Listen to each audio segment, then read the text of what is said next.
part 2. So let me adjust a bit because we're in a different setup here. This is the normal setup.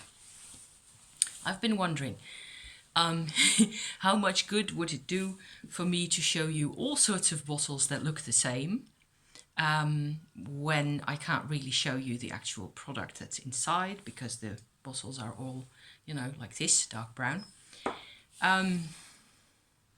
Chaos. Chaos in my brain because all sorts of things are going on at the same time, and it's a bit of a muddle. But this is just such a great area for me to work with, and I want to share it with the world, and I think it's such a big deal. To me, you know, I have this inexplainable almost relationship with essential oils, with all these beautiful products that I can order from the internet nowadays.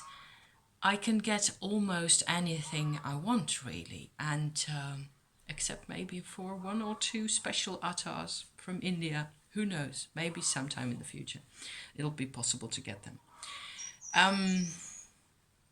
It has been very much on my radar since as long as I can remember. When I was growing up, when I was an adolescent, I used to be already very fond of amber and patchouli type scents.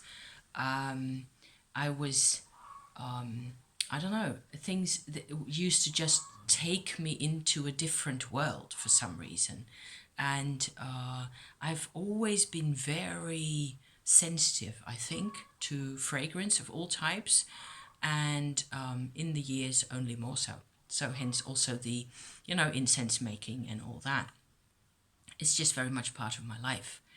And I have learned where I used to work before to also, I don't know, study, I suppose, the ingredients and to figure out for some way to access the knowledge that's sort of deep inside of you that lets you know this is actually a genuine product or this isn't. You know, there's a lot of synthetic replacements that are used nowadays in perfume industry and in incense industry as well. And they're no good, really, because they're lacking all the fine gradients, all the fine details, all the fine, you know, subdivisions almost of the fragrance that are in the natural ones. So I've learned all about this all my life, I think. My mother already used to be a perfume lover back in the day, and she introduced me to a couple of really fancy French brands and so on. You know, it's just fragrance is really crucial to us. So what's another little bit of introduction? There are several ways where I have been introduced to the energy nature of essential oils, of like each and every natural substance. It can also be a lump of oak wood, has an energetic an energy signature, if you will, like a personality or a healing power, depending on what your relationship with that particular item is. It's the same with crystals. We all know by now, don't we, about the qualities in stone. Not so many of us know about that, the type of qualities that can be interacted with in plant and flower oils. And that's why I'm also, you know, just persevering, even though it's a bit difficult for me to talk about this and I'm a bit chaotic and I'm a bit in a muddle. I just want to show this to you guys because what else is there? Let me grab another crystal. I'm going to take out this pretty celestial here because it tends to even, you know, clarify the brain and stuff. So in the former video, the one just before this, I showed you this bottle, and by now it's all nice and solidified, I think, maybe not on the inside completely. And this is what it looks like looking in, see? Oh yeah, that smells quite good. So what I've done, first of all, last week, okay, I got my order came in because I had a bit of money that came in to my life. So off I went to the local Dutch essential oil shop. That is my sort of my go-to address for a very wide range of products. And they have attars as well. You know, attars being distilled oils in sandalwood oil. Extraordinary. So I spent my whole 70 euros that I had on a nice little collection of oils that has come in. And they came in on Thursday, yes, and I had to wait because I had to go off to the social restaurant, to the kitchen. They just came in. I had to put my signature to the man who delivered it, and I had to go off to the kitchen, so I couldn't even open my box. Ouch. So one of the nice bits that came in there is this one. This is actually a Blue Lotus. I seem to recall it's an absolute, so that's a very pure distillation of the Blue Lotus flower. There's pink and white lotus as well. And in this case, it's diluted in what it says here is jojoba. Jojoba, I don't know what you call that in English. It is like a massage oil, good quality. So this has, actually, it does have a bit of the quality of the dilution. And that's one thing I wanted to point out, which is kind of what you saw me do earlier with the beeswax coconut oil operation, is you get a particular oil that's important to you for some reason. The Blue Lotus appealed to me. It just, out of the whole collection, there's always a couple that go like ding. For some reason, that's what I want. And in the massage oil that's in this bottle, the Blue Lotus is in suspension. So that's one separate branch of activity. And what I just did just now, making this, is I will actually try to compare how it feels to me holding this or holding this, which contains just the same mixture of essential oils as this, but without the beeswax. So I will try to talk about that in a bit as well. But other than the Blue Lotus, I had a broom flower absolute. So those are the yellow brooms, you know, quite a sweet smell. We remembered them from the south of France, where they're over the hills, you know, and the fragrance is just all over the place. It's amazing.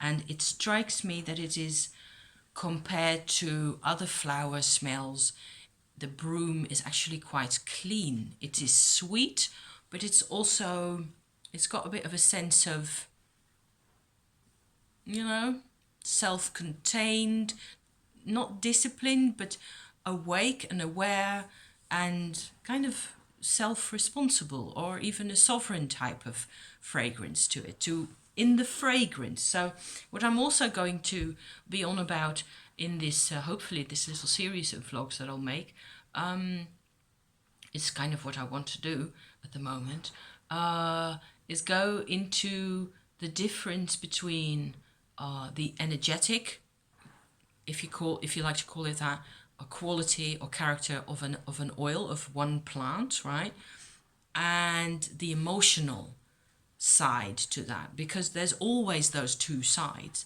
And in my own life, I know that I find it fascinating that at some point, and there's more to that story because there's more reason why I'm slightly chaotic at the moment, and it has to do with past lives again, you know, later.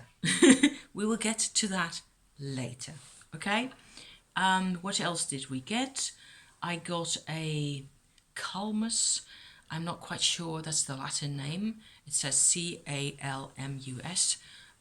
That's a reed plant, and the smell of that is icky. And I had to order it. I felt like I needed that, and it is in here, in these two. And it's significant. It's so And that's where the energy work becomes, comes to me again. This is what I have to be doing at this time. It's just I'm crazy. I'm crazy about this. What else did I get? I got 2 attars that have herbal compositions in them, an attar shamama and a sugand. I have no clue what they are, what their history is. I only know that they're like spice mixes in a sandalwood attar, distilled.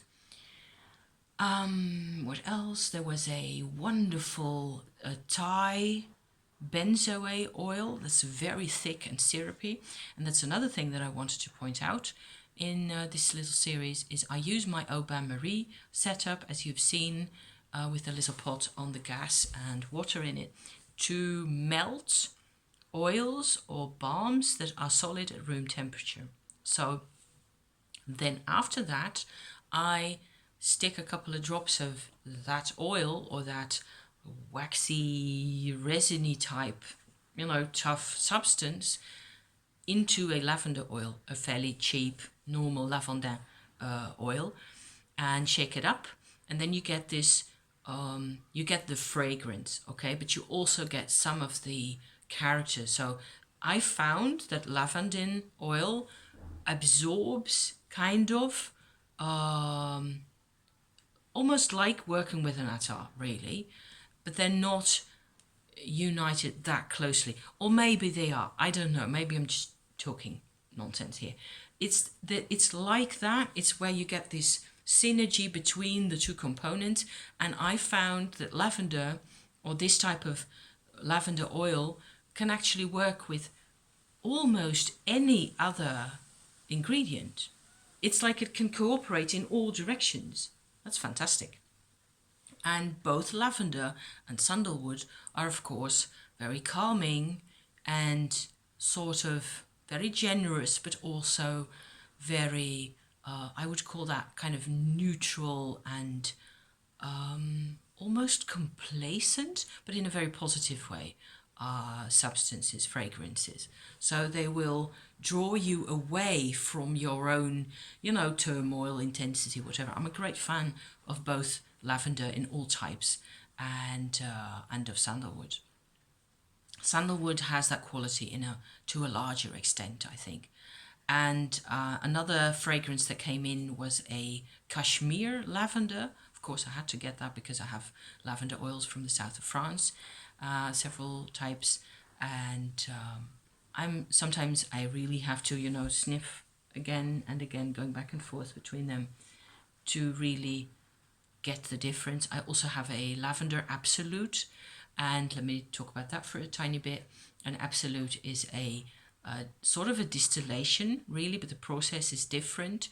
And what you get is a syrupy type substance, again, quite thick. So there again, the dilution principle in the Au Bain Marie setup will work for us because it makes it easier to handle. It makes it easier to combine with other fragrances, and you don't have to, melt everything down and then blah, blah, and so on. You can just use the dilution. And you can I make these like little flasks that I get at the pharmacy with different types of mixtures, which I then afterwards use for other purposes again. So if there are no, for example, if there are no citrus or, like pine or what do you call those trees that have needles on them? Those oils, if there's none of that in my mixture, I can use that in a bath salt, for example. That's one way of using it, or in a massage oil even. Or I can just make a little impromptu bottle that has a couple of nice oils in it with a bit of massage oil and use that for a while. And then when it's done, I can make something else, But no citrus and no resinous trees, none of those, because they are irritating to the skin. There's, of course, quite important to know what you're allergic to, what your body is saying, what your skin is saying. Those are things that you can't mess with, because there's reasons, I believe, there's reasons for that as well. You've got to know what it is that you're interacting with. But there's a lot of magic that can be had and enjoyed from working with all these beautiful ingredients. So I was talking just now about the absolute. Yes, a lavender absolute will be like a very syrupy, mostly I think dark green type substance. Something that looks a bit like that is oak moss absolute.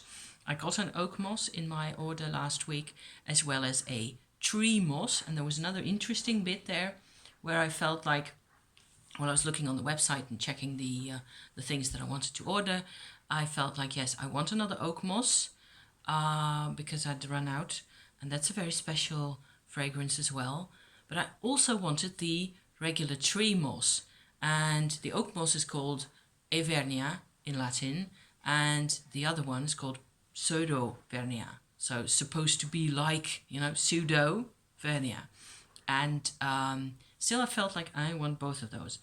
And it's very interesting to see, to me to use them and smell them and see also what the difference on the energetic level is. So, and in each case, I will at some point make a dilution in the lavender oil where I will just stir it around in a little bottle. I need plenty bottles. I've got a whole cupboard over yonder that I will show you maybe this week, because we're talking about these things. You can see how many bottles I've got. And to think I do not even have an aromatherapy practice other than what I do use for myself and my husband. It's just I'm studying these things and I have endless fun with this, and it's maybe sometime in the near future, who knows, maybe through talking about this on YouTube, I can share more of this with you guys. And already all of this has more of a purpose today because I'm going to put this out there. So so I think that's a bit more or less my introduction. I have been introduced while I was working for the company that I worked for quite a number of years to all these balms and absolutes close by, and I still use them. There's a cistus absolute, for example, and that's a plant that grows in the south of Europe and in Spain and Portugal and Greece, those type of places, really hot places. It looks a bit like a rose, and it's a rock rose. That's what it's called in English. And they are so gorgeous. That's just such a gorgeous smell. It's kind of earthier than the oak moss or the tree moss that I was talking about just now. But all these ingredients have been used in perfume industry since forever, since people learned how to distill, and people have appreciated these fragrances since forever and traded them for, big bags of gold. So there's value there. And this is actually, I'm going to try and talk about mainly from here on out, I will be talking about the energetic properties as I perceive them, because I think that's fascinating. At one time, there's one little element that I can share at this point. We were in a shop, my girlfriend and I, and she's been my friend since 25 years or so, and we've shared all sorts of things. We don't see each other quite as often as we might, but when we see each other, it's always very, very good. So we tend to visit metaphysical shops and those types of places together, on and off, and she had a pendant at some point that contained a couple of drops of ylang oil.